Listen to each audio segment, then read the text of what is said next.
How many of you are familiar with the Venus Project? Okay. I'll go through it briefly to give you an idea of what we're working towards.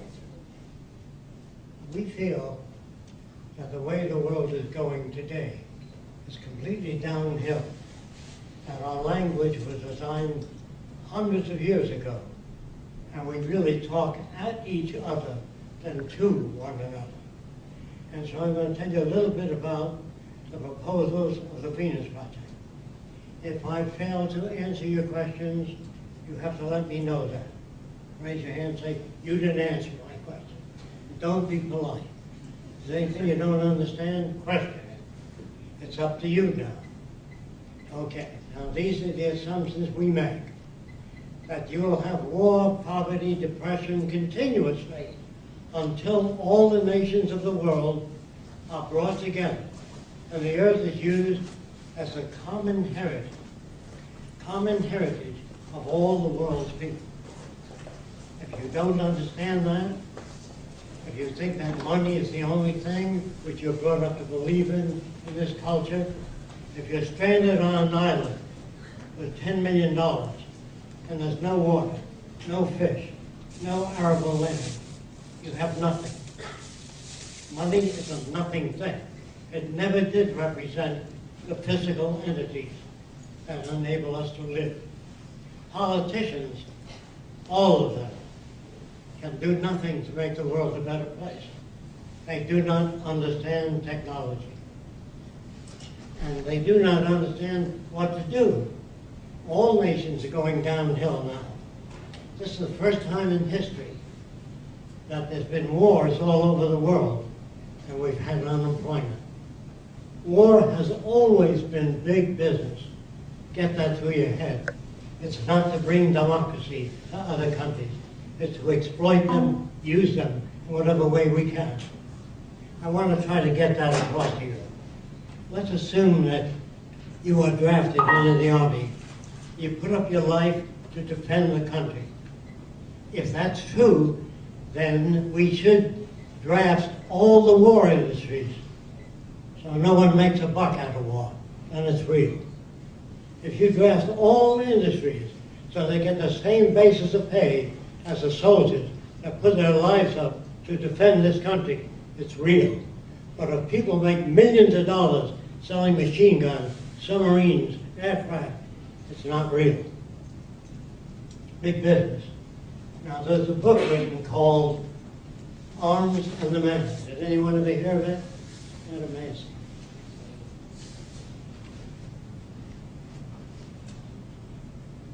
A friend of mine was a pilot in World War I. He flew over a German munition dump called I.J. Farben and had orders not to bomb it. He didn't know why. He said he flew over 8 times with strict orders not to bomb it. After the war, he found out why. DuPont had holdings in I.J. Farben, an American company. Now, of course, another aspect of war. We've been killing Japanese soldiers in the South Pacific Islands in World War II. The truth is, Alexander P.D. Seversky of Seversky Aircraft Company said that what we needed at that time was long-range bombers to knock out the power projects in Germany, the dams, the electric generators, and shut down the factories. But if you shoot soldiers on every island in trenches, has nothing to do with bringing war to an end. War has always been big business, loaded with lies and deceptions.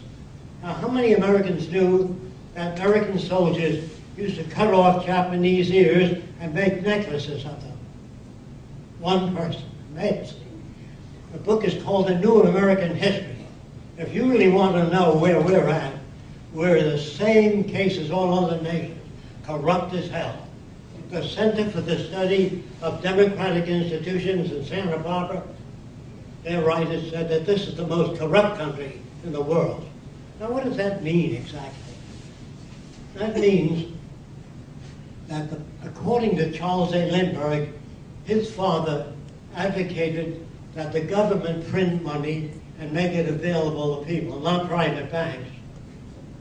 Private banks are permitted to lend out money more than they have. They can lend out more and collect interest on it. Well, that's utterly corrupt. If you don't understand that, we always have wars, recession, boom, bust. And what they do in our school books, our history books in particular, do not describe our country as it was or as it is. All history books and all the people back in our history books always did the right thing. They never made any mistakes. They never made any errors trying to, your history book, everybody says the right thing. There's no such people. That's all over the world. Where do you think we got this land from? We took it by force and violence from the Indians. Then we took California, New Mexico. After we stole all the land we needed, they put up the sign, "Thou shalt not steal." What is true of America is true of all the other countries. When they say the sun never sets on England, how do you think England got all those country controls in the old days? They took it. Now, if they lost, of course, they would have been called thieves. Now they're called conquerors, great conquerors. So, if you understand what I'm talking about, the money system is the greatest fraud ever put forth on people. Think of this now. Today, America has 300 submarines. Each one, not according to me, according to the War Department, has more destructive power than all the wars in history. One submarine. Now, where can you go with that? What can you accomplish? But there's a place for particular senators and government officials. They built a place under a mountain for them to go to in case of nuclear war. Well, there's 6 months' supply of food, water, all the necessities of life. What do you come out to? You ever think of that? A burnt-out, radioactive, wasted area? How stupid can you be? The Pentagon is made of people, army people. And army people are notoriously stupid because they're not very well read. They don't understand this. What you'd have in Washington if we had a sane society, meaning mentally sane, you'd have a Pentagon of sociologists, social scientists, who can bridge the difference between nations. Soldiers are killing machines. They're trained to kill. You look at them and say, well, at least they're fighting for our country. No, they're not. They're fighting for oil and they're fighting for economic advantage. I'm sorry to say what I'm saying. I don't like what I'm saying. I wish we were decent folks, but we're not. I don't own any munition companies. I have no political ambitions. I think that politicians say things people like to hear. They have nothing to do with the truth. They don't even know what the truth is. There are some people that I meet that call themselves truth seekers. In order to be a truth seeker, you'd have to know everything to know what the truth is. So there's no such thing. Then there are other people that say man is something more than the sum of his parts. I'm sure you've heard that. So is a can of tomato sauce. So is a clock more than the sum of its parts. So what? Man creates the filth in the atmosphere, pollution of the oceans, the land. Man operates guided missiles. They don't go by themselves. Man builds warships. It's a human being that ultimately drops a bomb on cities and they pin a medal on them. And they put an X on the fuselage for how many villages you bombed out. And people think, well, that's good. At least I'm defending my country. Then there's another group of Americans that think that we used to have a democracy, but the governments of recent times took it away from us. You've never had a democracy. Let me tell you why you've never had a democracy. And let me tell you what I think a true democracy would be. Our president would get up and criticize another country for an hour or an hour and a half. When he's through, we would invite the prime minister of that country on the air to give his side of the view. You know, if you're accused of anything today, you have the right to face your accuser in court. So whenever you criticize another nation, invite them on, give their point of view. Then invite the Prime Minister of Sweden, because they're both full of shit. This is how I see it. This is what I'm talking about. In a democracy, people say, well, at least I'll participate. It's a participatory democracy that I believe in. So I always get those people all the time when I say, do you believe in a participatory democracy? Yes, I do. Did you vote for the space program? Well, I guess not. Did you vote for the Vietnam War? I guess not. Did you vote for the design of the Capitol building or the highways in America? I guess not. What the hell are you participating? What an illusion. And there it is out there all the time, and you think that you participate in selection of politicians. You don't. They are picked for you. If you had a democracy, you'd have 4,000 political parties, and they would disagree and argue with each other. And if you had a democracy, you'd have religion on the air, all religions on Sunday. Then you'd have atheists and agnostics giving their point of view. That's a democracy. But when you've got generals on the major broadcasting stations and admirals of the Navy and vested interests pitching their pitch for more armament, it's your money that goes into armament. And when you bomb other cities, no matter where they're at, you're building hatred, cumulative hatred for the future. And then there's another group of people that think they're smart. They're against abortion. You imagine they'd be against war, because they're killing thousands of people, bombing children, everybody, unborn children, mothers. So what's the matter with these people? Well, I tell you what's the matter. They are cerebral insufficients. They don't have enough stuff up here to put anything together. They even created gods. They used to have many gods in the old days. Then they downsized and finally come down to one God. Now the Jewish God says, if a man takes your son's eye out, you take his son's eye out. The Christian God says, when a man punches you, turn the other cheek. All these gods are different. So when the guy says, do you believe in God? Which one? Einstein said to me. When I asked him, do you believe in God? He says, which one? There's so many different concepts of God. So many different concepts of right and wrong, good and bad. Now I'll tell you a little bit about right and wrong. And if you're black, listen to me carefully. If you're brought up in the Deep South as a white man, and it's an uneducated region, you will speak with a Southern accent. And you'd say things like, I'm going to get me a nigger, I'm going to kick his ass in. Where do you think that comes from? That comes from an environment. That's not that the person is mentally ill. There's nothing wrong with a Southerner or a member of the Ku Klux Klan. That's the environment he was brought up in. And the psychologists today and psychiatrists are so stupid that they deal with the individual. It's really the environment that makes them that way.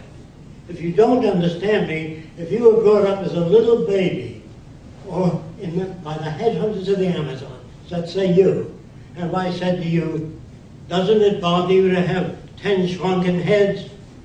You might say, yes, my brother has 20. So he would be perfectly well adjusted where he's coming from. There are no good or bad people.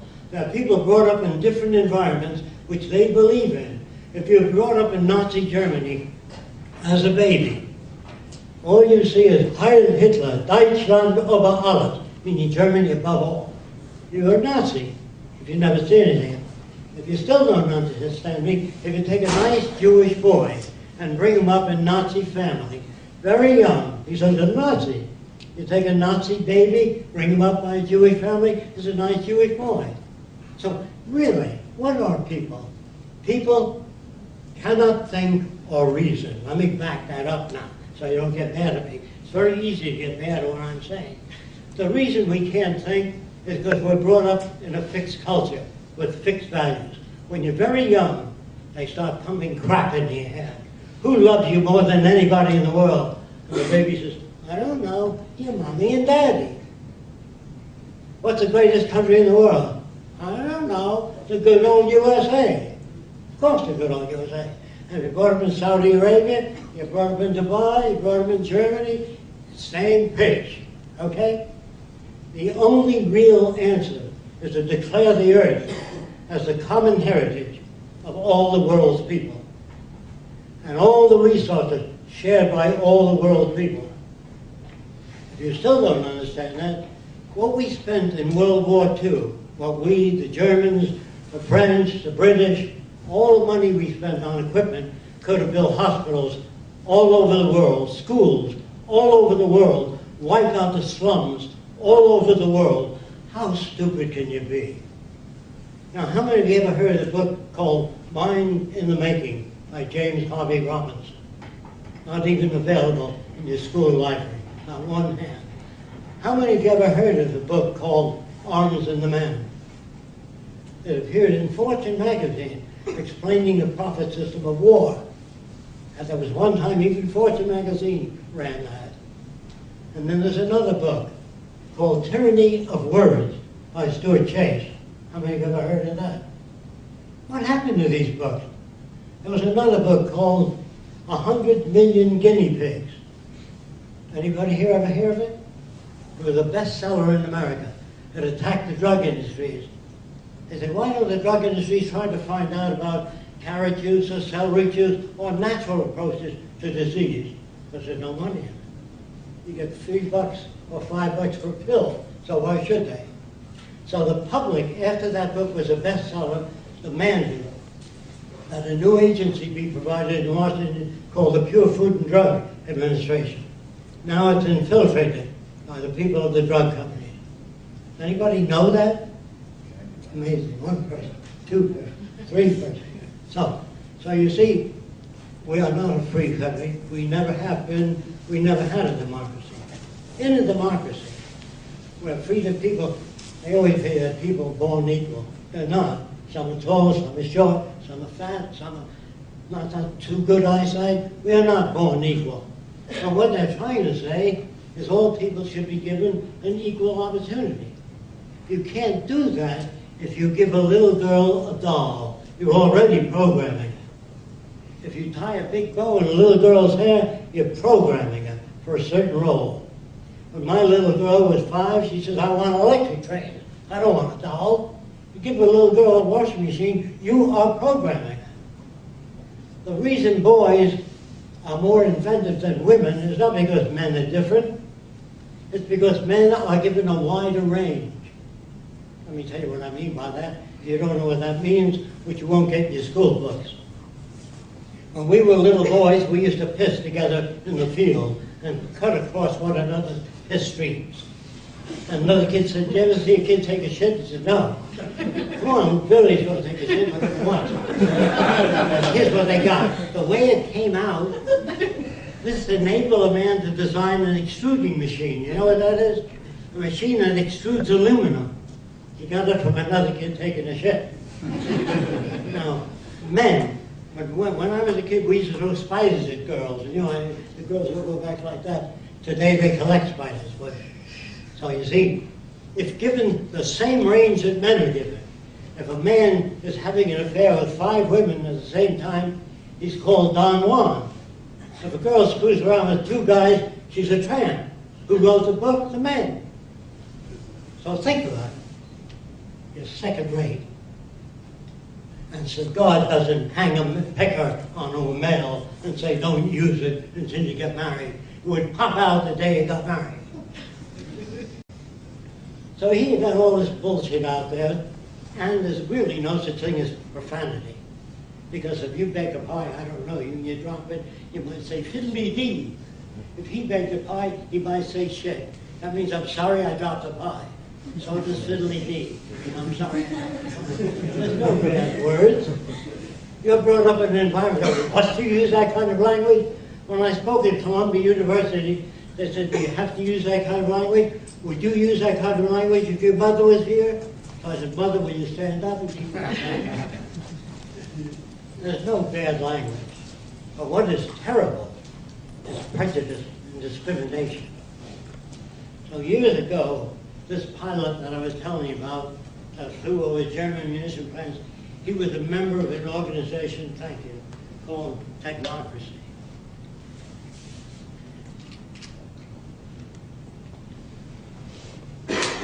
How many of you ever heard of technocracy? Okay, the technocrats believe in using science and technology rather than politics as a means of governing people. So I attended about 2 or 3 of their meetings, and I enlisted. I joined. I found it pretty good. Then I noticed there were no blacks in the organization. So I walked over to Howard Scott, who was the chief engineer, and I said, how come there's no blacks? He said, let them start their own section. And I said, well, how come there's no Orientals? He said, the Oriental mind can't grasp technology. That was in the old days. So I knew. I tried to tell him that you're looking at the first generation Orientals, but by the 3rd or 4th generation, it'd be just like us. And there'd be no regional dialect. And he said, no, the Oriental mind will never grasp technology. He died a long time ago, and so did his ideas with him. There's nothing the matter with technocracy at those, except those areas which I couldn't agree with, so I resigned because I could not defend it. So then I said to myself, what is needed? How can you design a society where there's no conflict? Well, there's always been conflict. There's always been corruption in government. There's always been wars, and the Bible says there will always be wars and rumors of wars. And we shall always have the poor amongst us. This is in your Bible. I can't accept that crap.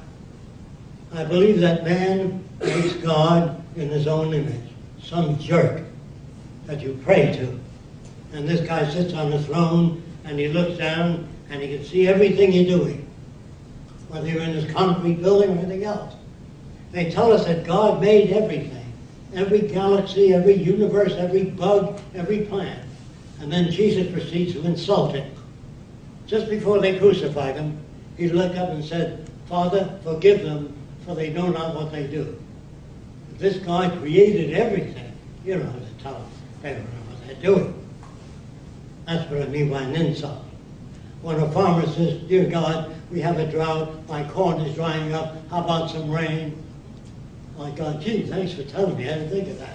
You know, we reduce God to some jackass that gets angry, creates floods, sins, injury, pain. And if you don't follow the Holy Scriptures, you burn eternally. That doesn't sound like God. That sounds like a psychopath. When I tell you God is made in the image of man, you go to different countries, the Indians concept, happy hunting ground. No Indian pictures stainless steel automobiles. No Eskimo can dream of walking on a palm-fringed beach unless they've seen movies. So it means that you can't think of anything unless it's within the culture that you're brought up in. That's why each little group thinks they're okay. The Nazis used to call themselves the master race. The Jews call it God's chosen people. Well, if you start doing that sort of thing, you're separating people. And when you have women's studies, Polish studies, Jewish studies, black studies, you're separating people. All people need clean air, clean water, arable land, and a relevant education. That means how we depend on the forest. If we dump stuff into the ocean, I better tell you this. About 45 years ago, the U.S. Army, United States Army, dumped 65 tons of nerve gas in Miami. How many of you knew that? Nearly one hand, 2 hands, off the coast of Miami, near the Gulf Stream. How can you love your country and do things like that? Don't you see that? Einstein thought that if he gave them the formula and Oppenheimer for the atom bomb, surely man would be wise enough to demonstrate it out at sea and say to Japan, we don't want to drop it over your country. This is what we can do if you don't drop your arms now. But no, they dropped it on Hiroshima and Nagasaki because they're brought up with the old crap in the Bible that says revenge is sweet. You do things like that, you build hatred for centuries. So I'm trying to tell you things. Sure, I can give a beautiful lecture on God bless America. Who the hell are you to tell God who to bless? If he made everybody and you say God bless America, who are you to do that? Everybody knows what God wants, except God. Because man makes God in his own image. A guy that gets angry, creates floods, that's not God. And then I went to another church. I was looking for the truth. in the early days when I didn't know any better. I was looking for the truth. So I went to satanic churches because I wanted to see what they say. They believe that Satan rules the world. There's more evidence to demonstrate that than God. Serial killers, bombs, continuous war, dumping stuff in the ocean, poisoning the atmosphere. They seem to have a chip that sounds right, because I don't buy that crap either. But I'm just telling you what different people believe, and they're just as sincere as you are. The Japanese are brought up with the same values about you as you devise about them. And we talk about Nazis as being cruel. If you get a book by H.G. Wells called Outline of History, in that book he says the U.S.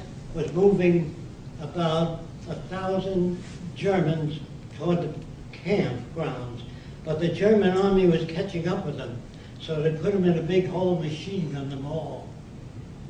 Well, we don't have any real movies on anti-war. Maybe All Quiet on the Western Front or The Vickers. Do you know how many movies were made pro-war? Thousands of them. And I remember the original All Quiet on the Western Front. A British man grabs a barbed wire, he's about to climb over, and a bomb goes off, and it shows two hands on the barbed wire. Well, they never show the horrors of war, because enlistment wouldn't go up. And the boys in the Army, a lot of them think they're defending this country. The only way to defend this country is to build a bridge between nations. So I said to myself years ago, different nations think differently. They have different values. Some of them have 20 wives, and that's normal to that country. So how the hell are they going to bridge the difference between nations? So what I did when I was 21 years old, I attended meetings of the Ku Klux Klan, and I dissolved it in a month and a half. That is in Miami. Then I attended meetings of the White Citizens Council. They hate foreigners. And I dissolved it in 1 month. Then I asked some people in Brooklyn, who are the most backward people in the area? And they said, well, we believe the Arabs are on Atlantic Avenue. I said, what makes you think they're backward? They still believe the earth is flat. So I said, boy, I've got to get to those guys. If I can't get to those guys, how am I going to change the world? So I looked up the guy that was in charge. His name was Elbaz. I called him, and I said, can I come and talk to you, Elbaz? He said in this type dialect, he said, from where your father he born? I said, Lebanon. He said, very good, very good. You are Arab? I said, yeah. That means, yes, in Arabic. I'm not an Arab. So he said, come and saw me. That means come and see me. So I came to see him. And he said to me, you believe the world is round? I said, yes. That means in his background, it can't be. So I pointed to his head, showing me how smart he was. He said, if the world is round, man fall me down here. All the water, he fall me down from the world. Do you understand that now? And I figured, boy, I got to get to this guy if I want to change the world. So I put a balloon in his hand, and I rubbed the balloon with fur fast. And I put some cornflakes in his hand and told him to hold it away from the balloon. Okay. And all the cornflakes, when you rub it, you generate static electricity, and all the cornflakes jumped up to the balloon. And he said, world, he magnet? I said, yeah. Ah. He went in the next room and explained that to the Arab. Now look, the average person doesn't like to confront people that think differently than they do. Now you can get along with people who say, look, folks, the earth is a little round and a little flat. And you get along with a lot of people. But that's not the business of science. They used to believe that the stars went around the world, that the world was the center of the universe. And so that was smashed. We still believe in gods and demons. If you go to Mexico, the rooms are at different heights in the middle-class home. And I asked, why do you make all the rooms at a different height? Because the devil doesn't like to walk up or downstairs. He likes to walk on a flat plane. And they believe that with a straight face, just like a Christian does this before he goes off the diving board or into a bullfight. Now try to picture this. In ancient Rome, maybe on Saturday, I'm not sure the day, the whole family would come to see Christians being fed to lions. And the kids would say, Daddy, can we come next week to see Christians being fed the lions? If you behave yourself. So, are these kids insane? No. That was normal to that time. If you're brought up in the Arab world, a man looks at an object like he's not that interested in it. He says, how much you want for that? And he says, $10. I give you $3. Well, that's normal to that country. When the guy comes to Sears, the Arab, he says, how much you want for the clock? Like he's not that interested. The clerk doesn't even know.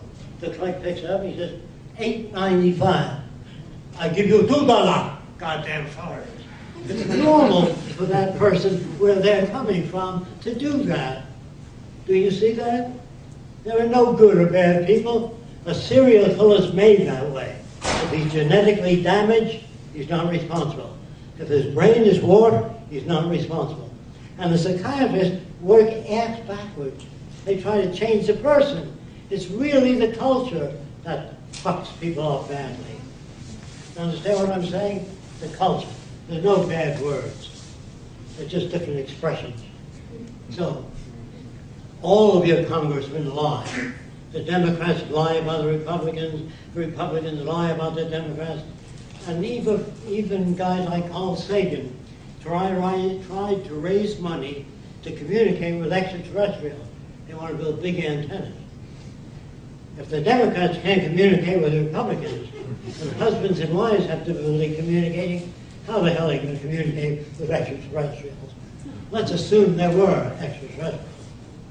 Anything that can travel 100 million light years through space is not like us. They don't want to meet your president. The president will be an asshole. He's an ignorant man, Bush and his whole group, very stupid. The Democrats just a little behind. But there's no such thing as intelligent government. Government is managed to keep things the way they are. People are elected to political office not to change things, but to keep things as they are. The same with universities. They depend on funding from big corporations. So guys like me don't get much of a chance to speak to university students. I'm considered not a boat rocker, but a boat sinker. So if you sink the boat, if you speak frankly and the truth, your chances of getting on radio, NBC, CBS, are zero, because they depend on sponsors. When I was on Larry King, I was on 4 times, he said to me, you attack the drug companies, the cigarette companies, the auto companies. I never did attack the auto companies. This is what I said on the Larry King show. I said, if you have an airbag in front of you, it's all right. But if you get hit on the side, your head goes right through the glass. The whole inside has to be an airbag. You understand what I'm saying? Okay. So he said, why don't they do that? I said, Larry, I can't answer that.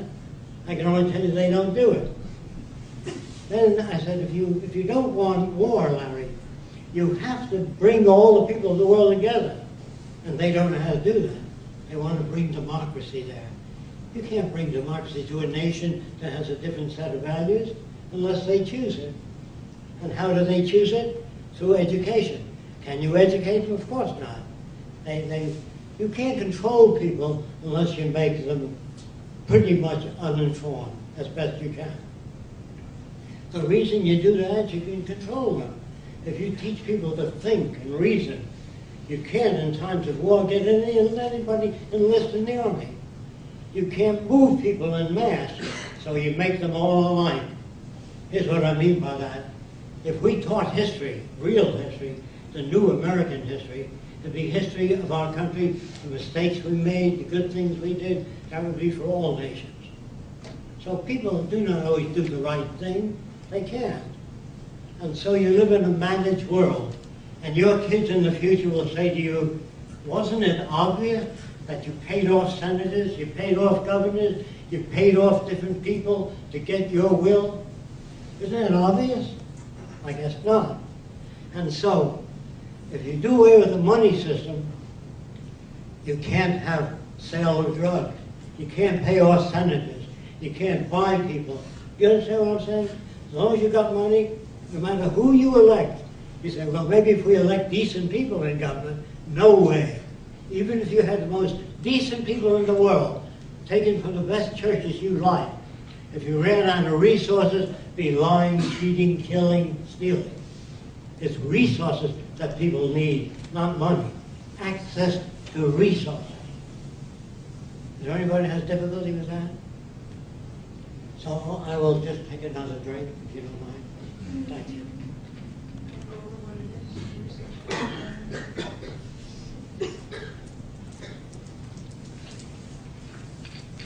So what we advocate then is a resource-based economy, no money. Resources mean, today normal people, normal means screwed up.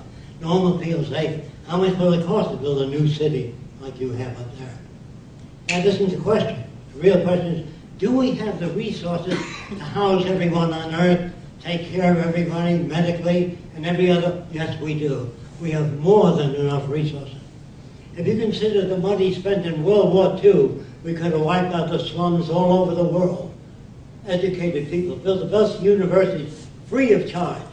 Why do we do it free of charge? Because the smarter the kids are, the richer all of us are. Every kid shooting up drugs, hanging out in malls. Why? They have no place to go. There should be art centers, music centers, cultural centers, theater groups where people can go. They hang out in malls and coke stands because there's no place to go. And the government, I'm going to say this, the government and industry doesn't give a shit about people. Proof now. They would not outsource. If I have a big factory, if I pay my help more than the minimum wage, I can't stay in business if he outsourced it to China. You understand? You're not going to invest in a company that builds playgrounds for the women's children that work in the factory. You want the money spent on products, advertising, so the income is greater. So you invest there. So we're all sons of bitches in the monetary system. It makes us that way. When I say if you're not, consult your bank account to see who you are. So it's very difficult in a monetary system to be decent or fair. A lawyer is a guy who can take language and do whatever the hell he wants with it. He can, especially if he's a good lawyer. He can make your system sound bad. So in the future, there'll be no lawyers, no bankers, no investment brokers, no one that makes money by not donating service to the country. So the future, you'll have structural engineers, chemical engineers. They don't run the country, by the way. They really deal with problems. That's hard to understand. I'm not talking about a technical elite. I have just as much fear of that of any other system. I'm talking about the intelligent management of the Earth's resources. That's what I'm talking about. So what we have to do first is a global survey of what we have, how much arable land, how many factories we have, how many coal mines, trucks, ships, planes, and by the amount that we have, we can determine, knowing how many cases of cystic fibrosis and all the other physical ills, that tells us how many hospitals we build. Not some jackass saying, I think I'll build a hospital here. It's a good area, good community, and has future potential. No, you do a survey to see what's needed, and you provide for those needs. If you don't do that, you're going to have war and crime continuously. There's a place in Jamaica called Ocho Rios, where 8 rivers come together. And there's so much beautiful drinking water that I've never seen anybody come in during the day or night and steal water. There's so much of it. Now, if people have access to the necessities of life, they do not steal. If people can go to a center like a library and get any book out of the library, you know, before they had the public library, women marched for a public library, and they had rotten eggs thrown at them, and they were beaten up and put in jail. Eventually, they got the library in. The reason that people were against the library, if you made books available free, they felt it would threaten the sales of books in bookstores. But when people read a little book, little bit, they bought more books than ever, because they knew more. So I want to build a camera center in every city, where any human being go in and check out any kind of camera, just like the library. And any musical instrument. This is love of your country and love of the American people. If they can have access to their needs. But a family, some of them are not educated. They don't know how to feed their children. They feed them junk food, not because they're bad parents, they just don't know. A failure of education. In schools, you should learn how to relate to one another, how to bridge the difference, how to have a different opinion than your best friend and yet not get angry. This is what the future is about. Learning how to share ideas, not ego. Ego is one of the major problems in the world today. Hey, I did this. I can run faster than you. My daddy can beat your daddy. Or I can ride a bike faster and further. That's the ego. When you learn to share ideas, you enhance everyone. When you keep it to yourself, you remain a stupid individual. Now somebody said, well, some people born with better brains than others. Meaning the brain tissue, there's more neurotransmitters. If your brain is better than anybody else's, you become a Nazi faster in a Nazi culture. A good brain has no mechanism of discrimination except experience. Like if you smell a rose, some young lady, and you like it, the next time you see something that looks like a rose, if it got spots on it, black spots, you have a tendency to go. And if it burns your nose for 3 days and your eyes for 3 days, the next flower you see of different patterns, you're going to hold it over here and go, you're not going to do this. So they say you've learned. No. Your behavior was modified by the pain. Learn is a lousy word designed a long time ago. And we still use those words today. I'll see you at sunup. The sun doesn't come up. The earth rotates in that direction. Remember, our language was designed hundreds of years ago. That makes it almost impossible for us to talk to one another. We talk at each other. Hey, how are you? Nice day. Good to see you. If he says, I'm not too well, I need $2,000 for an operation, can you give it to me? I say, no. Then why do you ask me how I am? What kind of a phony are you anyway? So all this stuff, good morning, how are you, glad to see you, how are the children? All bullshit. Unless you have hospitals, health care for everybody, and everybody is well off. So the doctors don't have to work 18 hours a day, or 10 hours a day. They should work 4 hours a day. And when a new machine comes into a factory, the boss doesn't walk over saying, now you work 4 hours a day, you get a little more pay, and a month vacation. He downsizes. He doesn't need you anymore, because the machine does the job. That's why people get mad at machines. They don't serve people. Machines have no ambition, and Hollywood tells you the machine's going to take over. No machine ever says, gee, I'd like to run the lives of people. Machines don't have a gut reaction. They don't get hungry. They don't feel resentment. If you put one computer and paint it, the other doesn't say, why don't you paint me? You know, they don't get mad. These Hollywood makes movies on the future where people use laser beams and they burn each other. This isn't the future. This is Hollywood hacks. Now the book 1984, Brave New World, Atlas Shrugged, that's what you got now. Okay? Now look, let me open this area here to some questions, which I'm sure you all don't agree. So don't be polite. The things you don't understand, if you feel you disagree, please raise your hand. Yes. And speak up because I can't hear you. Okay. In watching the movie and hearing your lecture, your description of the future, it sounds amazing. The thing that I don't understand is the transition from where we are now to get there, because it seems like especially when you speak about World War II and like all the money that we spent on the war could have built hospitals in the slums, but like if you look at the Nazis not being taken out in World War II, then what would Europe look like? Is essentially your question, how do we get from here to there? Right, yeah. Is that essentially it? Okay. Yes. Long of all, we have to have a crash. That's what makes people think. If they lose their jobs, lose their homes, other than that, they don't give a damn. As long as you're eating, paying your rent, it's okay. So the system is crashing all over the world. The monetary system is going downhill. And it takes those conditions. If you don't understand that, it was the last depression. I have to tell you this.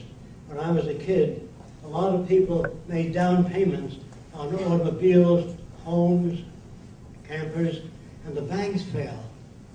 I think some of you may know this. How many of you know that? Well, the banks, they couldn't pay off their homes. And the bank said, you got 3 weeks or you're out unless you make a payment. Well, they couldn't. So they were kicked out. And 15 million Americans, when I was a kid, were sleeping in every empty lot. And that looked wrong to me, because a lot of you guys never saw that. I'm 93, so you'll know that what I'm talking about is in my time, maybe not your time. And I saw all these people sleeping in empty lots. Then something new happened. About 10 to 15 to 30,000 veterans marched on Washington, veterans of World War I. They were promised $600 when you get out of the Army to start life anew. But the government was not in a position then to give them that money, so I gave them IOUs. And the veterans said, I can't pay my rent with IOU. I can't buy food for my kids. And they came with crutches and wheelchairs and were sleeping all around the Capitol in Washington. And that looked very bad. So they said, Douglas MacArthur, who was a captain, get them out of here. It doesn't look good. So he asked them to leave, and they didn't leave. They said, no, we're not leaving until we get our pension you promised us. So Douglas MacArthur ordered the troops to throw tear gas at the veterans. You can look it up in any, particularly the New American History. It isn't in our school books. A lot of stuff is taken out of books, and that is a lie to do things like that. The book 100 Million Guinea Pigs is a lie. I mean, if you don't make it available to people, books that are taken out of the library because they don't feel you ought to know that or it would hurt the country, I don't like that at all. Yes? All right, we get back now to the transition. The transition is the breakdown first. During the breakdown, during the Depression, there were people up on soapboxes all over America, every empty lot. One group was Mankind United. Another group was called, this group was the Church of God. And there was back to family values. Socialism, communism, Nazism, all kinds of ideas during the Depression. That's what generated it. So I was standing in front of a socialist, and I said, when you get into power, how are you going to house the masses? Well, he said, well, we'll work that out at that time. I said, well, do you have any blueprints now for it? He said, no. Then I went over to another guy who was talking about communism. He said, go away, Sonny boy. There's a lot of older people there. And I said, no, I want to hear what communism is from a communist. He says, why? Because I don't believe what the Democrats say about the Republicans or what the Republicans say about the communists. I want to hear what the communists have to say, so she can say. So when he got through, I said, I want to ask you 1,000 questions. He said to me, you'll have to go to the YCL. I said, what's that? Young Communist League. I said, what are they? Well, here's an address, and I went there. And there were little girls, 10 years old, and boys up to about 17, and they were reading books like Crime and Punishment. Little kids reading deep books. And I said, gee, these kids are very different than ordinary kids. So after the meeting, I raised my hand, I said, how are you going to house the masses? And they said, well, when that time comes, we'll work on it. I said, how are you going to prevent corruption in government? They said, well, we'll work on that when that time comes. I said, let's start a technical branch of the Communist Party, ways of preventing corruption and housing people. They said, you're a deviationist. I said, what does that mean? You're deviating from the teachings of Karl Marx. I said, I'm trying to help. I would help anybody, by the way. I don't care what country it is. And they said, you're deviating from the teachings of Marx. And they said, you'll have to leave. So the vice president of the Young Communist League got up and said, let's hear him out. And they kicked us both out. That was my experience with the Communist Party. I really did want to help any country. I would help any country. I don't care what the philosophy is. It's not working. So I was interested. And the transition, there'll be a lot of pain, a lot of suffering, because the old ideas are going to clash with the new ones. And if enough people understand the Venus Project, look it up on your website, thevenusproject.com. Look it up. There's all kinds of questions that thousands of people ask, and we answer all those questions. And it's not an elitist, it's not technology in charge of people. It's a method of social operation that brings out the best in all human beings, whatever that may be. Yes, sir. You have a question like that? Yes. It sounds like your Let me it sounds like your plan really is a communist approach, in that you want a central form of government, or central form of governance with technology, by computers, correct? Now, I have a fear of the central government in that regard without any kind of checks and balances. I mean, there has to be somebody to maintain the machine that does the governance. And then if that's so, then those people that do the maintaining have influence over the machine and therefore can affect it according to their personal interests. Then the machine itself, if you do have artificial intelligence that develops to the levels that you're claiming that they can and their potential, what's to prevent a machine from going to the level of, say, a cybernet, like in the Terminator movies? take And over. I know that Machine take over. yeah, and before you answer that, I'd like to mention, yes, a machine is not motivated by chemical impulses like a human being, which gives you an idea that it's going to have a straightforward empirical approach. And that's a nice idea, but we do hold as humans values that a machine could not appreciate, such as the idea of keeping mentally disabled people alive.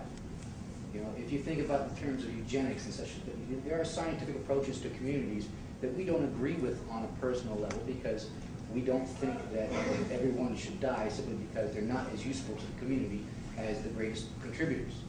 We don't live discrimination based on health, discrimination based on mental ability. Correct. I mean, Okay. in the jungle. I'm trying to answer that. Okay.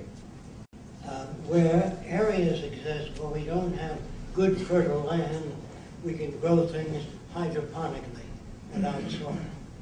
There are areas in the ocean where we can lower supported units that can grow food that's edible for people in the ocean. There are many edible plants. There's really no shortage. So only if there were severe shortages would that happen. Now they're letting out people from prison because they can't afford to feed them. So they're letting out a lot of people that they consider, you know, smoking pot or something that is not too dangerous. But later on, they will run out of more and more money, and more criminals will be let out. And there's more and more crime being committed now due to scarcity.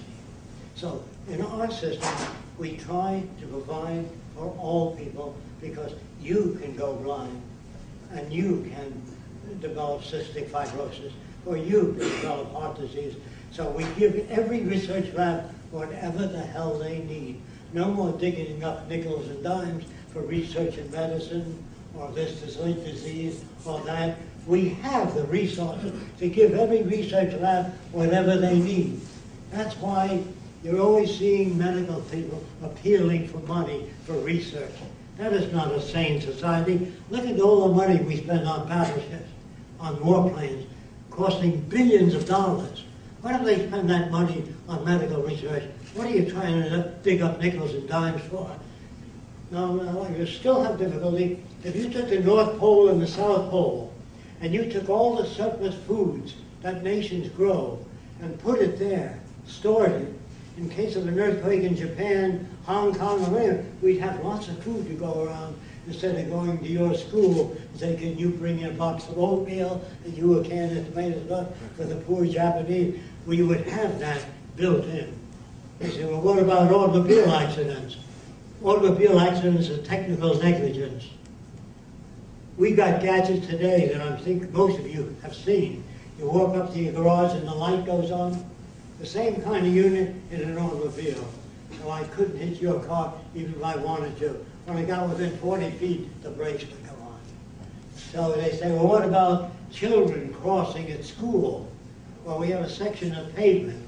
When a kid presses a button to cross, the pavement turns up like that.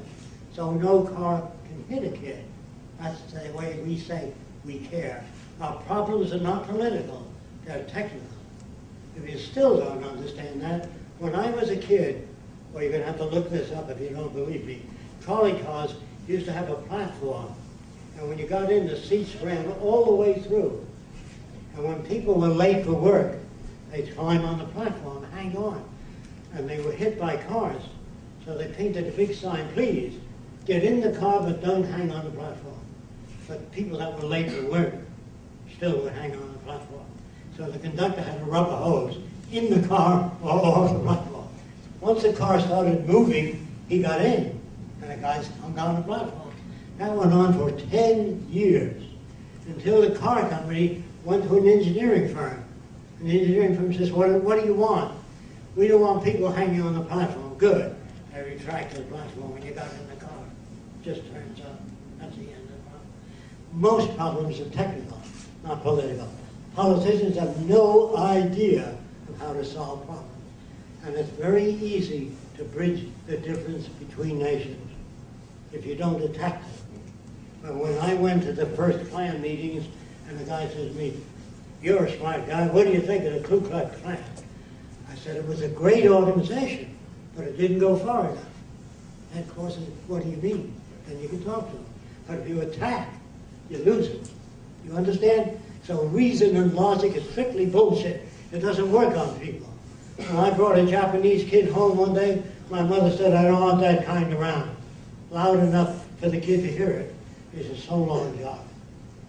And I said, boy, if you can't get your mother, how are you going to change the world?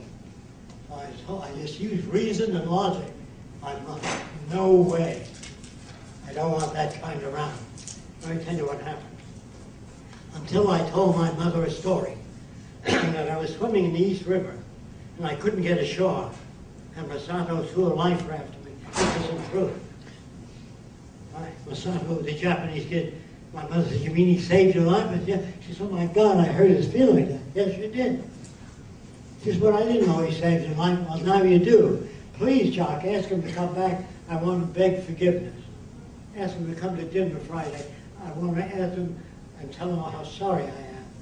I said to her, I don't know if you'll come back now to get her to plead with me more. And there she was pleading. Please, Jacque, ask him to come back. Well, I told Masato, when you come in the door, my mother's going to hug you and kiss you, because this is normal to my mother's background. That's why when a person said to me, do you believe in love? Do you love your mother? I said, in what area? In the area of racism, she was a racist, and she was antagonistic to foreigners. So I did not love her in that area. That's why I try to tell people that love is another bullshit word. Now let me tell you what I mean by that, so you don't get mad at me. Is there anybody here that likes everything they've ever done? Okay, so we all do stupid things in the past. We do things we didn't like. Now, if you live with a replica of yourself, how long will you be together? So, sometimes you love yourself, sometimes you don't. So if you fall in love with a guy and a guy falls in love with a girl, you're married a few years, sometimes you love them, sometimes you don't love them as much, sometimes you just don't like them, and sometimes you love them again. So it's a fluctuating thing, not a fixed thing. Do you understand that? You don't love yourself all the time, any more than you can love anyone else all the time. So, once you understand that, before that people used to get confused. Some girl told me she sent her boyfriend through medical school. And when he got out, he ran off with her best friend. She said, what a terrible person he is. I said, no, there's nothing wrong with that guy. Your ability to judge people is poor. There's nothing wrong with the world you live in. When you think it should be a certain way and it isn't, you get mad. It's your own values that allow stuff, not the world. If you invite a guy or a person into your home that has no place to live, no place to sleep, and you're a good Christian, and they steal a lot of stuff and leave, you say, that lousy son of a bitch. It's you that have poor judgment. So we have to learn how to look at the world honestly. And in that way, we can arrive at better conclusions. You had a question. Yeah, I just wanted to address what this gentleman was saying earlier and stuff. Just like, as long as people trying to figure out in society that to live in, someone's always going to have to make some sort of consensus people should follow by and stuff. But the thing is that if you're living in a free society, all education, all knowledge, all like as many like information that you can put into your brain is going to be available. So if like you don't want to learn something, and let's say someone does build a machine, and this machine turns out to be detrimental to the society and stuff, well then you have the opportunity to say, wait, I can prove that this machine is detrimental and stuff. And that way you can go and you can show them. If you can prove it, everyone else is going to say, wow, you're right. We need to do away with this and change it or make whatever change that need to be necessary. But if you offer everyone the same education and the same chance to get it, like everyone's going to be empowered, not just one particular person might come up with a really good idea and it might work and that would be great. But if someone found a flaw in it, they can always address that, show that to the What public. is your question? Oh, I just want to adjust what he was saying earlier and stuff. Yeah. Well, you asked like 6 or 7 I know, I questions. didn't, I was Yeah. I apologize. But I guess we went to a simple question. I mean, how do we try and prevent corruption? Can you override the machines? Is that what you want to know? Well, The machines do not control people. Yeah. Just production of this machine of materials and deliver that to the supermarkets. It does not control people. Absolutely. That's the thing about machines and stuff like that. Like I'm a computer programmer, so I understand like how machines, get that data and stuff. So like again, like you can always, as long as you, like there's no computer program that can ever come past me that I can say, oh well, this is busted and stuff like that. I can show you where it's busted and how you can fix it and stuff like that. I know it's proven and stuff. So like in a society like that, everybody becomes a critic in a sense, where they can always like look and say, okay, well this is messed up and I can fix this and show it to people and stuff. That's why I think this is such a great idea. Machines as decision makers, would it override people? Machines as How would- decision Yeah, How well, would they make decisions? Like how? Yeah, well, I mean, machines can be overridden and stuff, but it's through people. But like a I machine. will answer that. I think I know what you want to know. Variable in a sense. Today, the United States Army, I want to tell you about the old days before, a pilot used to look out at the airplane and say, I'm about a mile high. Today they have Doppler radar. Tells exactly how high you are, how many feet, inches off the ground. No human can do that.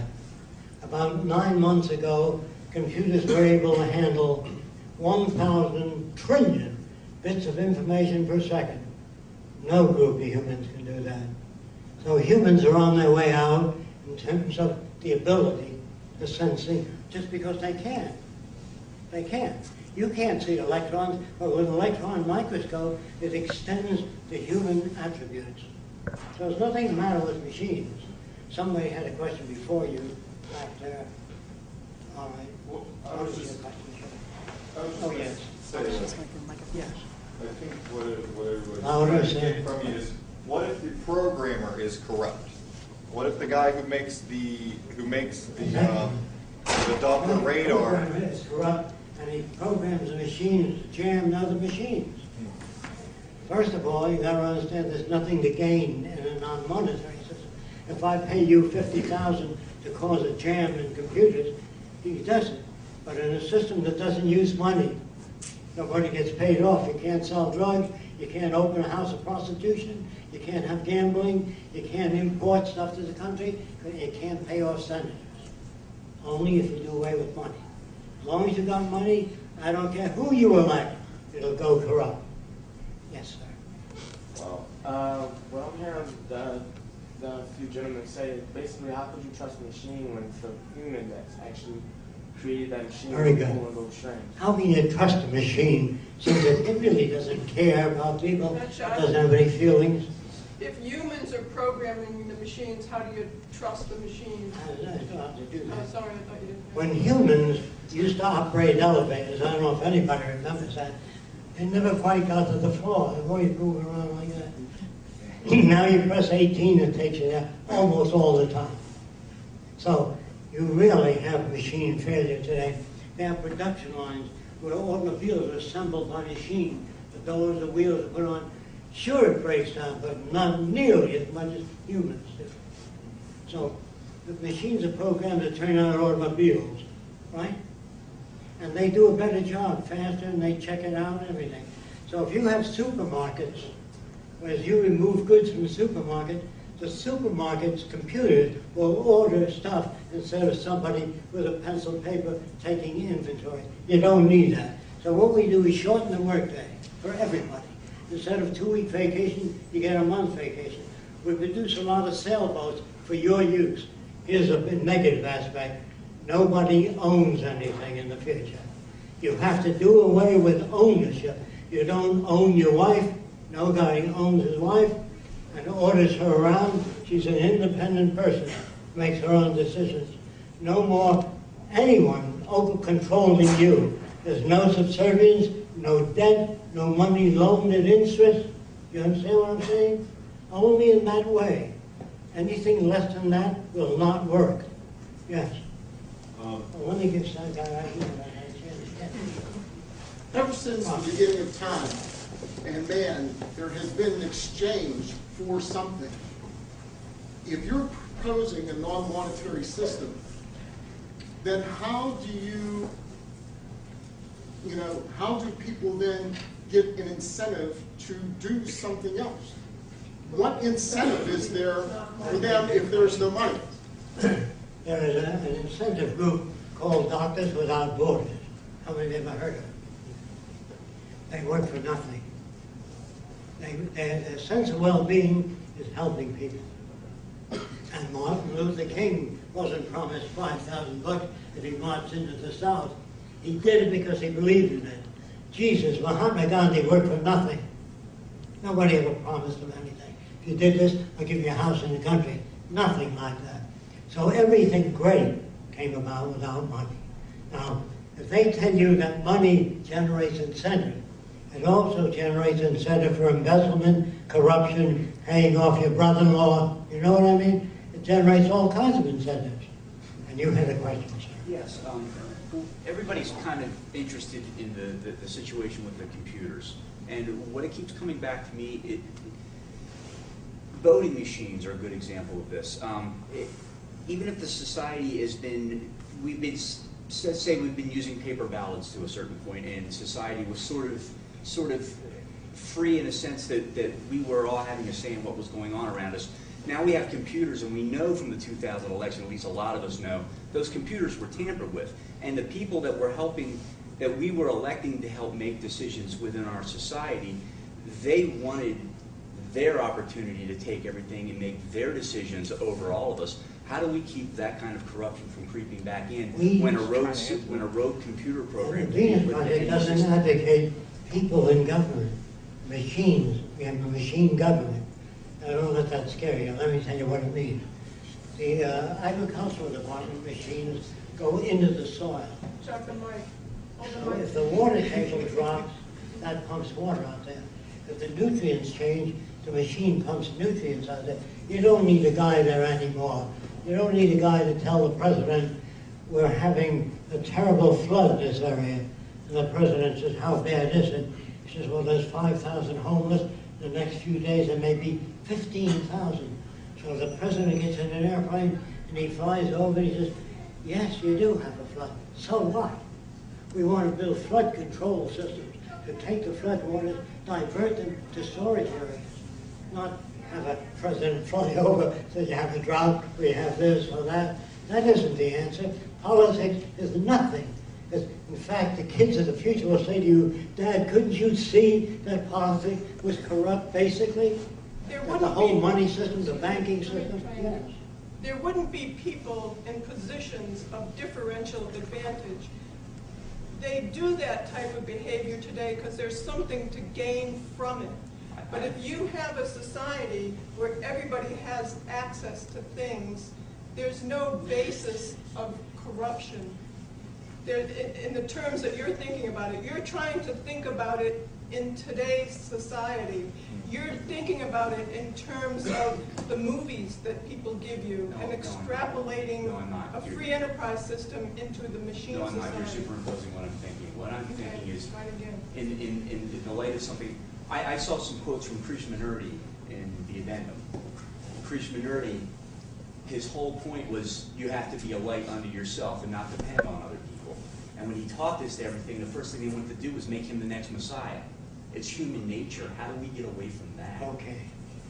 First of all, I want to tell you that every book today in modern psychology says that there's no such thing as human nature. There's human behavior. Now, when I went to the South Seas, I'm going to tell you what happened. All the natives on Tuamotu when I was 21 walked around completely nude. And I never saw a native stare at a female body that was brought up there. They were swimming nude ever since they were this high. And they always look at the eyes of a girl, never the body. But here in America, the camera moves in on the cleavage line when the girl leans forward. Then it covers her legs. Then it covers her butt when she's walking. That's where the guys get that from. Hey, get a load of that chick. And women say, well, you know how men are. That isn't how men are. That's how they're made in this culture. But in the South Pacific, where all the girls walked around nude, no one collected pictures of nude women. They were brought up that way. Now, if you took your grandmother to Miami Beach, and she saw the girls walk around with their butts hanging out, they've gone too far. And where she's coming from, she's right, but not right for this period in time. Do you understand what I mean? Your grandmother brings with her her conventional views of her time. So you can't take people that are obsolete and take them right out and put them in a new world. You have to orient them that. So we talk of environment only as the major factor. The geneticists today are looking for the gay gene. Some are looking for the democratic gene. Can you beat that? How stupid can you be? When it's obvious that if a black man or a white man or the son of a Klansman is brought up by a black family, he's going to walk and talk like a black man. If you take a black man and bring him up in England, and he'll speak with an Oxford accent. If you take a black man and bring him up in Germany, he says, Deutschland über alles, just like a German. There's no such thing as innate black behavior or that men are basically greedy. All that's bullshit. You get that in your culture because you're given the blame in this culture. And the reason marriage was set up, if you were around screwing 50 women, they would know who the babies belong to. So when you get married in the community, they all know you're responsible for the babies from that young lady you're with. So marriage was an institution to save the kings and the noblemen from supporting your kids. It's a bullshit profession. And then if you don't get along, by the way, the lawyer says he costs you $2,000 to split it up. Who the hell is he? How does he come up with that? If you don't like the guy, why can't you walk out? The lawyer says you got to go through this procedure. And then this guy with a white collar that pronounces you man and wife. Who the hell is he? How can he pronounce you man and wife? And in the Bible it says two people that really love each other, no one can put us under. If you really like a person, your parent says, I don't want you going with that guy, you don't give a damn. Okay. You have another question? Yeah. In the examples you gave about how people used to work in elevators and then machines assembling automobiles on assembly lines, with more technology, that's going to become more prominent, and there's going to be, if machines are better at doing things than humans, then they're going to do them and not humans. So what are humans supposed to do? First of all, I know a little guy that designed it, and they say to me, can a machine be better than the guy that designed it? This little guy designed a machine as big of a freight train and empty it. He can't do that. The guys that design machines that move Coke bottles along, he can't move them that fast. Machines are always faster than the designer. So, your question, What do people do? what will people do? There'll be art centers, music centers, produce plays, write concerts, travel, sail, scuba dive, restore the reefs, invent things.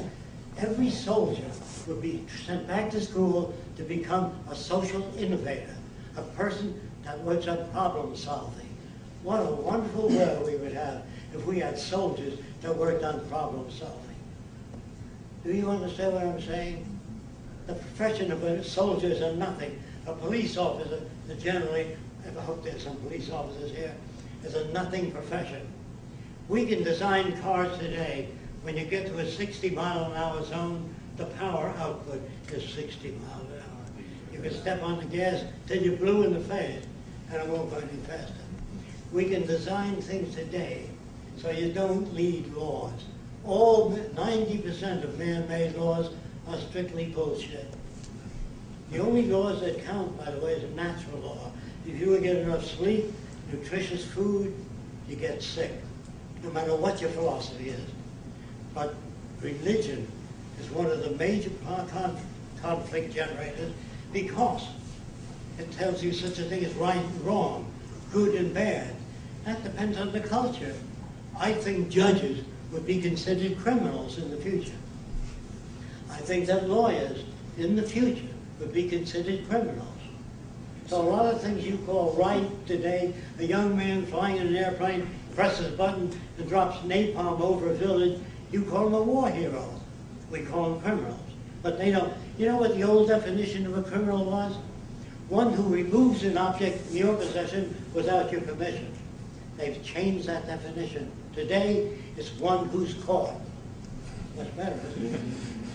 So Washington is loaded with them, as you see on your newsreel. And the other question, yes, you back there. You talked about how, like the new history books and stuff like that, how we tend to keep things hidden that maybe we don't want to hear, maybe war crimes that people, Americans in general in the past have committed. So it's sort of like censorship, I guess. How would you, present information that's previously censored to people who don't really want to see it? Because I believe in the whole thing that ignorance is bliss. How would you, get rid of censorship and bring everything to the forefront? And still, if people don't want to see that, how would you, sort of force that upon them? If censorship is done away with, how would you get people to look at that information that they're not? First of all, I don't know what you mean by censorship. In the future, you can read anything you want to read, but you can't hurt anybody. If you hurt them, you're helped. You're not put in prison. Okay? We don't have any need for censorship. If say, one guy wants to build an airplane with a swept forward wing, another guy wants to build with swept back, who decides? We build swept forward, swept back. We don't have to worry about how much will it cost. We have the resources. See, so you're permitted to try anything. If you want to try to make a pill that increases the oxygen in your blood so you can swim underwater for an hour and a half, you're not allowed to give it to your son, but you can try it on yourself. Is that all right? I think he was asking if you don't have censorship, how do you keep, let's say, information that a person doesn't want away from them? I wouldn't know what information a person. Let's just say, for example, you don't want to see pornography. I want what? Let's say, for example, a person does not want to see what we now call pornography. And you have no censorship. So the assumption is that pornography... I didn't say we don't have no censorship. Somebody else said that. Okay. We well, do I was just trying to explain his question.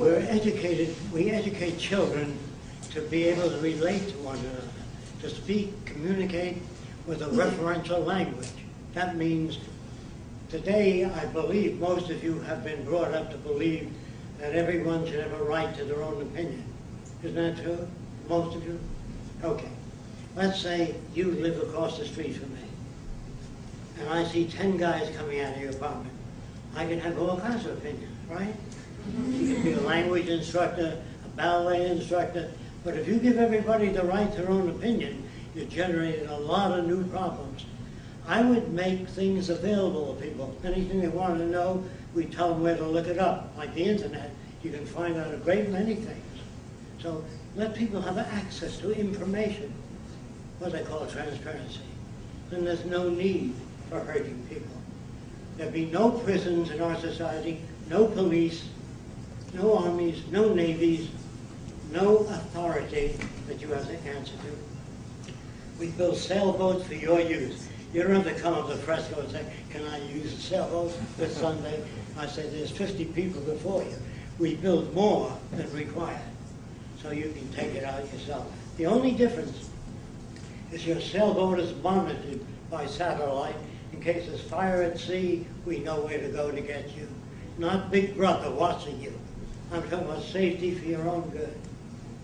Do you understand what I'm saying? There's no need to hurt anyone. Yeah. Aren't you going to need population control to make sure that the resources are never exceeded?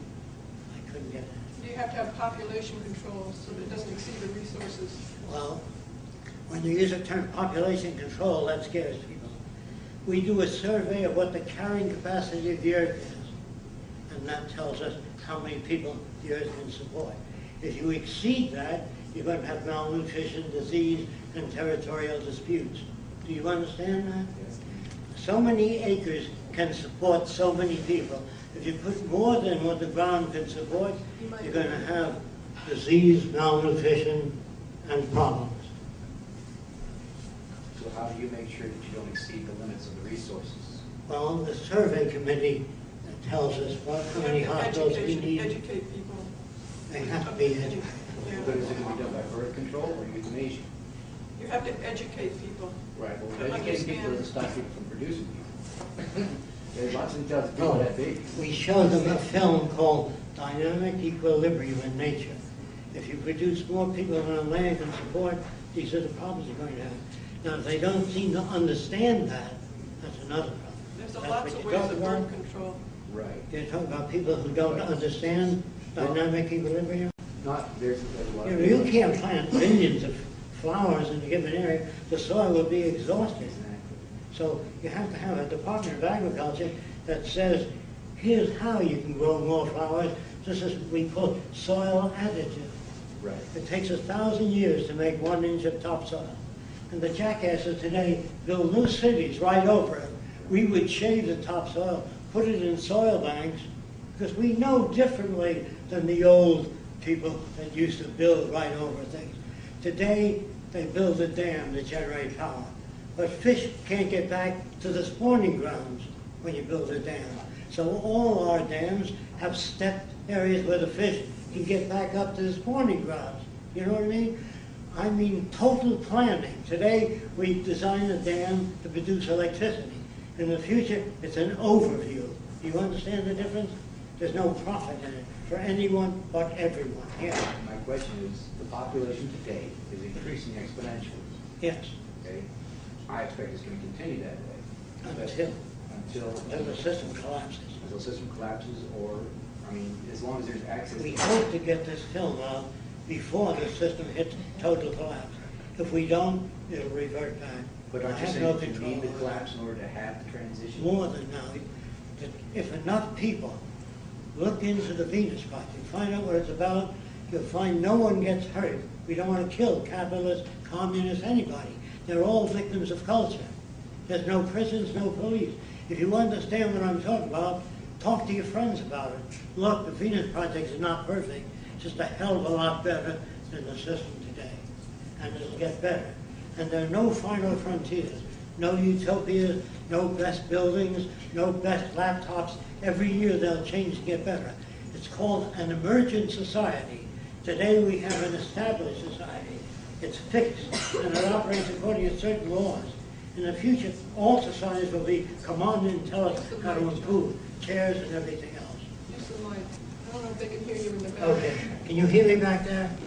We need an emergent society, not an established society, where nothing remains constant. Did you have a question? Yeah. My question is, do you advocate the abolition of forms of punishment in raising children? You're saying you Spare the rod, spoil the child. advocate punishment and Would you educating children? Is that Would you the question? advocate the abolition You of advocate punishment? punishment and educating Oh, children. let me tell you how we educate children. We do not order them to do exercise. We have a big lake in the city, and we have an island in the middle of the lake, 200 feet up, with a craft shop where you can make anything free. To get there, you got to row a boat, you got to climb the hill. So let's design it in our environment. So you go to the library, you have to climb a hill, walk through the forest, and read in different directions. That's the way you do it. You don't order kids to stand out there and do that. If you hate exercise, you poison yourself. You know that? So kids would have the motivation to go to the craft shop. You build it in. That's the way nature works. When a fox sees a porcupine, doesn't know what it is.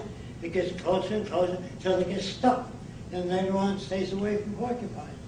It's the greatest teacher in the world. Jacque, there's a question here. Yes. Yes, I wanted to know what type of procedures or protocols would this project go through if people were to rebel? Because it seems as if this is sort of a culture or some sort of land that for the good of the good. Like, it seems like if someone wanted to become a dictatorship, become a dictator, they could if they just somehow get to the machines. What if a corrupt person wanted to become a dictator and take over the system? Let me say this. First of all, everybody lives well. There are no poor, no hungry people. So if you wanted to take over, what are you taking over? You live in a nice house. You don't own anything in the future. You have access to anything like a public library, television camera, anything you want. It's there for your use. The concept of ownership was good 50 or 100 years ago. Free enterprise was terrific 150 years ago. But today, we have the capability to produce in abundance. Go look at your shopping center. We can produce everything you need. You don't have to charge people anymore. I want to tell you where I got the ideas. This may help you. Wait, can I just, I got hold it. on. Let me just answer that. They think that Hitler swayed, they say that Hitler swayed Germany. Well, he couldn't have done that. A dictator couldn't have taken over unless the people in Germany had that value system to begin with. When you have an educated populace, in not just in certain areas, but in a broad range, being a multidisciplinarian, knowing a lot about a lot of subjects, you can't have somebody come up and dictate what they're going to do. They would be helped. They would be helped rather than have that ability to sway people. I understand, because I just see this in some sort of way that they're going to have to be human labor in some sort of way, because if someone was to get a hold of the machines, then they have a hold of your resources. They have that machine that makes your food. So if I have the control of the machine that makes your food and you don't eat, that means you build me a castle. I want my house to be bigger than yours. If you have access to everything you need, all the food, health care, why do you want to do that? Is there something wrong with the guy's head, you mean? If there is, he's then helped. He's not put in prison. They do that with our automobiles and airplanes. Human behavior Your over the airplane centuries has a has tendency. Because humans have always lived in scarcity. There's no such thing as human nature. There's human behavior, and that's always been changed. It's always been changed because they've lived in the same deprivation and differential advantage. If you change the environment, you'll get a different behavior. But who's to change the environment? Who is the one to set that standard to change the environment? You understand what I'm talking about. And if you agree that behavior is shaped by culture, if you were brought up in the South, you'd speak with a Southern accent. Do you buy that? You never I saw believe that is What do you mean by human nature? Our views I'm not about saying human nature. I'm saying human behavior, and I said that from the beginning. It's human behavior that always wants to go better and be on top. Who is going to set the standard? Okay. Whoever sets the I see what standard, you mean. whoever sets the standard is the one who's in control. Let's assume You do that for that's your so. life, though. You see what I mean? Let's assume that Your life that's is- so. Why does anyone want to be at the top? Is that an ego problem, you think? Or why does anyone want to be over another person? I'd rather work with people than over them. If I meet a person that knows less about aircraft, say, I work on aircraft safety devices, and they said in the old days that you can't take a plane out of a flat spin. So I designed wingtips that turn into the spin and took it out. So you learn how to say, I don't know how to take a plane out of a flat spin. You'll never be able to take a plane out. That language in itself is an ego. Just to say, look, they asked scientists, can you put a man on the moon? And do you know what they said? I don't know. What do you mean you don't know? Well, we don't know what man can stand. I said, what do you mean by that? We have to put him in a centrifuge and see where he conks out at 9 G's, 9 gravities, or 6 gravities. That means you can't shoot a rocket ship off too fast because the people will die. That's what I mean, I don't know. So they put a guy in a rotor. And they said, we don't know how to give a guy water in outer space. What do you mean you don't know? Give him a glass of water. If you pull the glass away, the water would remain there and go off in bubbles. So you can't give a guy a glass of water. So you have to put water in like a toothpaste tube and squeeze it and drink it. You see what I mean? So That's why man says, I don't know. That's the most difficult for people to learn, I don't know. There are guys today that say, we'll never get to Mars, not in 1,000 years. You'd think that they did make studies of it? No, just their stinking opinion. Just say, I don't know, it's not my field, I don't even know how rockets work. That's honesty. So we say, listen, there's always been automobile accidents, and you'll always have automobile accidents. Well, this is a pinhead. That's not an innovator. But if you're an innovator, there's nothing you don't feel that can be conquered. Yes, I'll try that. Can I say something with us? Can I say something to you, sir? I don't know your name. You're saying that you're wondering why, like, how it's not going to be that somebody is going to want to be bigger and want to be better and want to dominate. But in the world we live in, and the way the world has always been, we have classes of society. We have the upper class, the middle class, the lower class. In a real society, just living on Earth, with the Earth, what do you need to be better than? You're not trying to prove anything to anyone. You're just living your life on Earth in an equal society. There is no need to be better than something because there's no levels of goodness, you know what I mean? There's no middle, upper, higher. There's just life and living. You don't need to be better than anything. Why would you want to? But that's the behavior of a human body. Like, you just can't take like a pure emotion or behavior out of even if that is true. You cannot take that physically out of a human body. You can't take that behavior out of it. I've never experienced that behavior. Someone's always going to want to be better than someone else. Don't do it. Human competition. If you're brought up in a competitive environment, like I can run faster than you. Oh yeah? Oh yeah, we run. So if I do run faster, does that make me better than you? Now people do that because they get little recognition. Now you're going to have to take my word for this because I haven't seen this today. But when I was a kid, people used to sit on a telephone pole for a week to break the record. Did you ever hear that, anybody? Why do they do that? Because they're trying to say, look at me, goddammit, I exist. Very few people get recognition today. So you say, that was a nice thing you did. But most people don't get recognition, so they stand on their hands for 4 hours. Or to get recognition. This is the illness of our society. Every kid should be rewarded. Every kid should be encouraged to take steps forward. You had a question over there. So what I'm hearing is that ultimately for this thing to work, ultimately what I'm hearing for this thing to work is that the human condition has to be completely removed. So to get this thing to work, the human condition has to be removed. Like whether you're in a specific culture, whether you're in a different society, what's prevalent is that there's always a need to thrive or to excel. Like whether everybody is given the same opportunities, the same goals. Kids are given credit in school. If you do something the way the teacher likes it, you get an A. The person likes something, they get a C. That makes jealousy and envy right away. So in the schools of the future, we encourage every kid to work.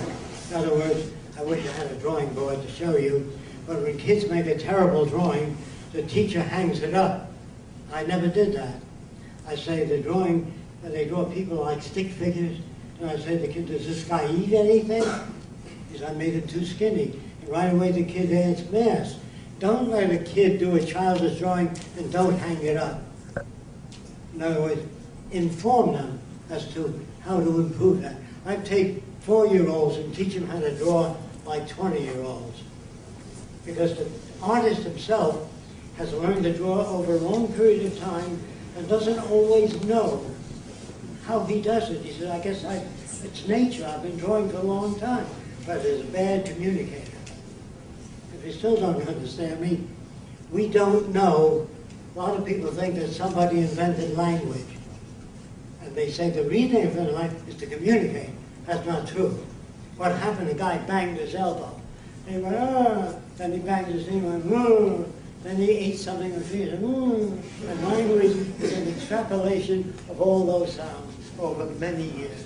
Nobody's ever sat down and invented language any more than anybody sat down and invented a wheel, which they tell you in all schools today. Somebody invented a wheel, that was the beginning of the machine age. That's not true. When a log fell over another log and the guy pulled it, it rolled. And, that's good. Well, if there was a stone in the way, that stopped the whole thing from turning. So they shaved the bark off. And eventually, you had two wheels on there. But nobody ever sat down and invented anything. That's all bullshit. A person takes an idea so far, another person adds to it, and gradually you get an automobile. But nobody ever sat down, went like and made an airplane. Well, when you climb a hill, I don't know you, but you look for the slight flats. If you don't step on the flats, you slip. So after you live there 10 years, it looks like steps. Can't hear you back there. It looks like steps. But no, when he moves, he cuts out steps. But he doesn't come to a hill and say, I need steps to get up. That's not possible. Nobody invented the propeller. There are many things that grow on trees that spin down to the ground. I'm sure you've seen it. There's nothing that man ever thought of that was original, including the wireless, including Tesla. I can tell you where he got it if you really want to know. I can tell you where ideas come from. They don't come from nothing. They don't come from a guy thinking about it. All that bullshit. They don't know. Artists themselves don't know how they do things. So I used to take children and give them a stick and they make zigzag in the sand. And accidentally, that zigzag looked like Abraham Lincoln. You know what I mean? So the kids said, Abraham. I said, don't lie to me. You just went like that, and I'd have to. He said, that's right. You know, everything, kids pick up a pencil, and they make all kinds of lines. If it happens to look like a bird, they put an eye in it. You understand? They're little liars. There's a question way back. Yes, sir. You talked about how it would be a really good thing if we had soldiers eventually, working and learning and building things that would help society. How can you get to that point when, at this point in time, in the foreseeable future, there's a necessity to protect our way of life? How could you keep and maintain that way of life without having to defend that with force? When other people, for whatever reason, want to destroy that way of life that you live or that they live, it doesn't even necessarily have to coincide. You watch the Zeitgeist? You watch the Zeitgeist? Okay. How do you protect this way of life that I'm talking about without soldiers? No, this way of life. You're talking about today? How do you protect today's way of life without soldiers? Yeah, I mean, if you want How do you protect today's way of life without Okay. soldiers? Soldiers represent the establishment, not the majority of people. Police represent the establishment, not the majority of people. If the majority of people did something against the establishment, the police would put them down. The police are the tools and instruments of the establishment. If policemen in the future, if there are any during your transition, if you're driving your car and oscillating a lot, the police officer will say, can I help you in any way? Where are you trying to get to? So I have a terrible headache and I don't know where. They'll help you. Now, where did you learn to drive? Let me see your life. These are bullies, not human beings. Like I said, most soldiers are killing machines. They're not even human anymore. And I'm sorry about what I'm saying. But we want to raise human beings on the planet that care for the environment and one another.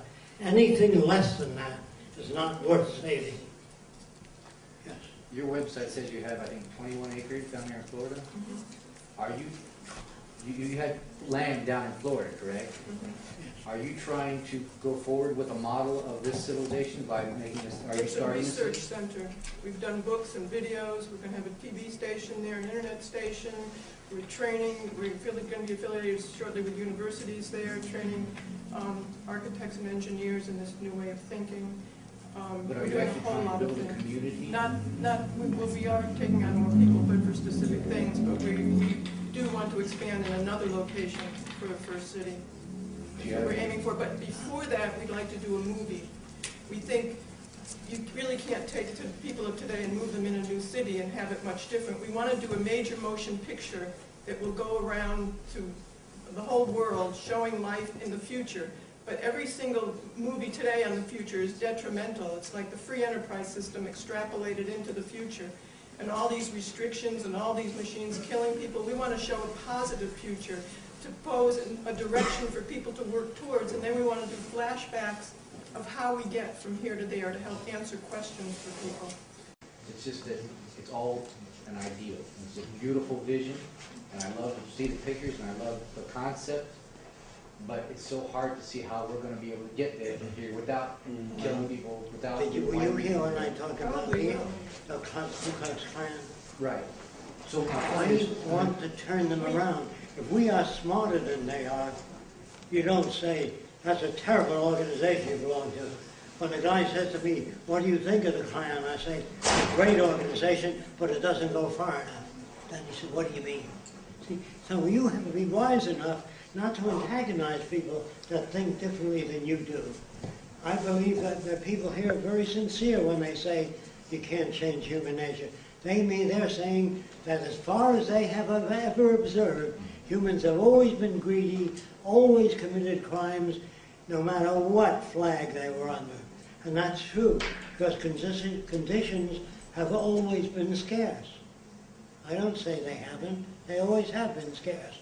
So if you're brought up in a family with 7 brothers, and they hand down the clothing to you from your older brother, you say, Daddy, why do I get used clothing and Billy gets new? He says, because I can't afford to buy every kid new clothing. But when he gets a job, he never wears used clothing. Did you know that? All right, so where did he get it from? Being handed down second-hand clothing. Now that's true in many instances.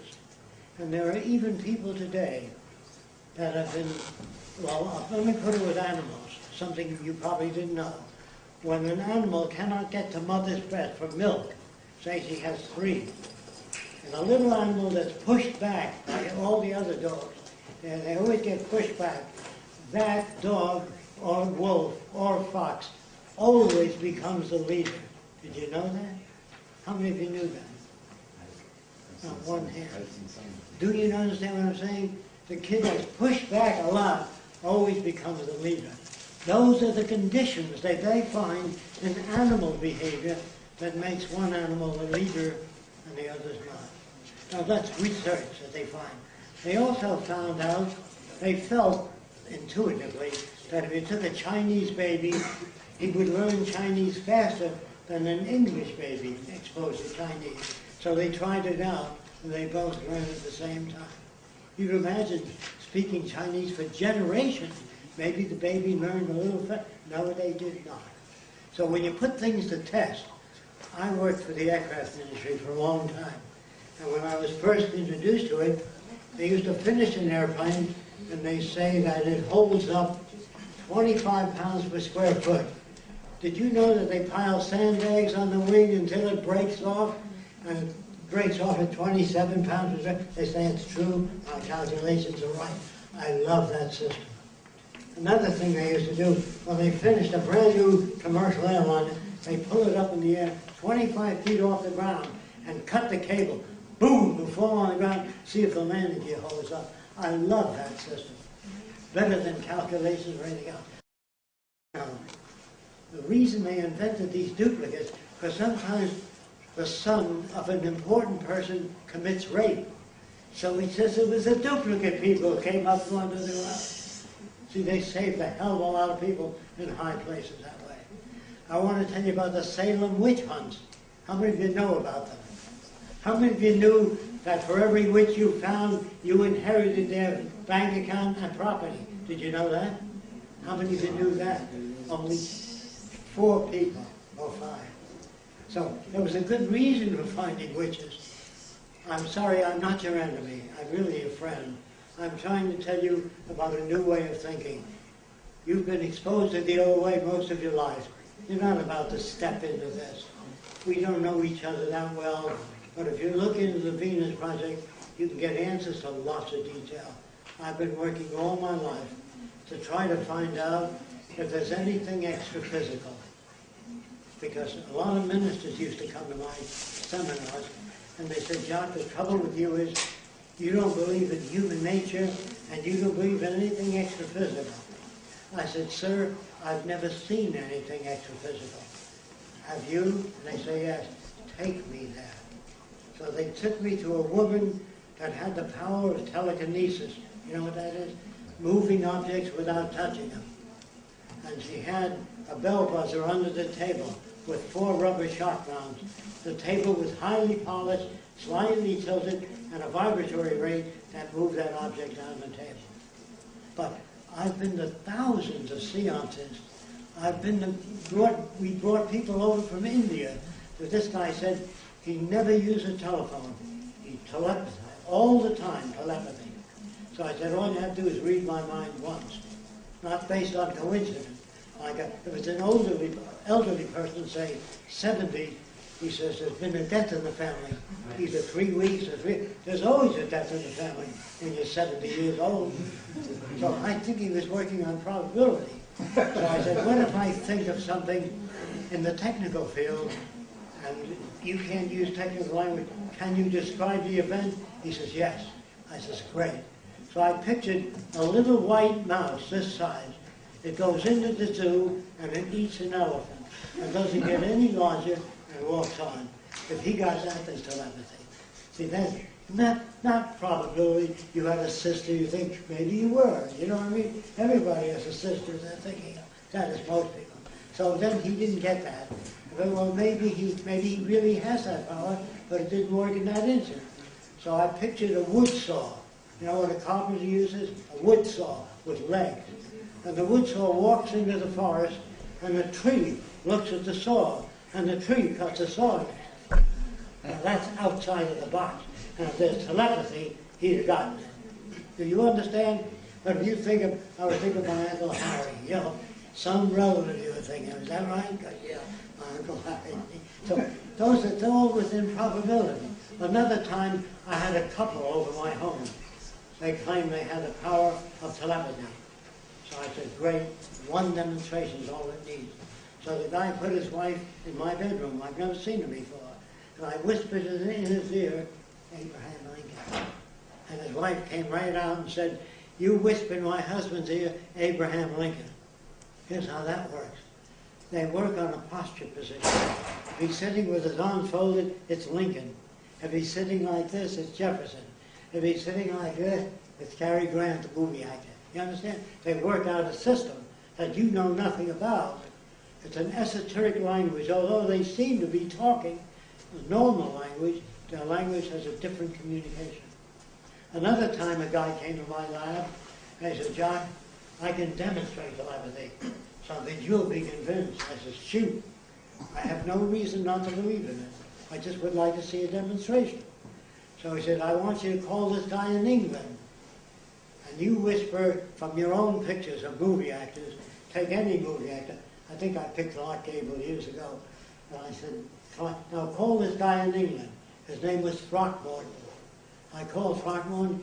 You see, I see a guy with curly hair, very tall, black hair, and his name is Clark Gable.